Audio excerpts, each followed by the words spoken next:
আমার সামনে যে বড় বড় রুটিগুলো দেখছেন এটা হচ্ছে পুরান ঢাকার কয়েকশো বছর পুরানো ঐতিহ্য, যেটা কিনা প্রত্যেক শবে বরাতে বিক্রি হয়। পুরনো ঢাকার 100 বছরের হালুয়া রুটি এখানে পাওয়া যায়। ঢাকার নবাবেরা খাইতো হালুয়া রুটি আর বিআইনের বাড়িতে পাঠাইতো। আসসালামু আলাইকুম চাচা। ওয়ালাইকুম আসসালাম। কেমন আছেন? আলহামদুলিল্লাহ, আল্লাহ ভালো রাখছে। আপনি কেমন আছেন? আলহামদুলিল্লাহ ভালো। তো এখানে কি কি বিক্রি করতেছেন? শবে বরাত উপলক্ষে আমরা স্পেশাল হালুয়া এবং রুটি বিক্রি করতেছি। প্রাইস কত? দুধের হালুয়া কেজি 600 আর সুজিরটা 400 টাকা। আর রুটি? রুটি স্পেশালটা 350 টাকা প্যাকেট, আর এই যে মিডিয়ামটা এটা হলো 300 টাকা কেজি হিসাবে। আচ্ছা, তো এখানে কত বছর ধরে এই যে শবে বরাতে যে আমেজটা চকবাজারের, এটা কত বছর ধরে? আমেজটা বাবা, আমি ছোট কাজ থেকে আমার জন্মস্থানীয় এলাকায় আমার দাদাই করছে, তারপরে আমার বাবাই, এখন আল্লাহর রহমতে আমি এই পর্যন্ত চালাই এসেছি প্রতি বছর।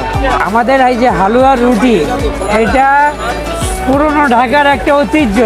শবে বরাতে এটা আত্মীয় স্বজনের বাড়িতে না দিলে মনে করেন শবে বরাত তো একটা ইবাদত বলতে কি, কিন্তু এটা একটা আলাদা ইমেজ আর এই হালুয়া রুটিটা দিলে অন্যরকম একটা আনন্দ লাগে।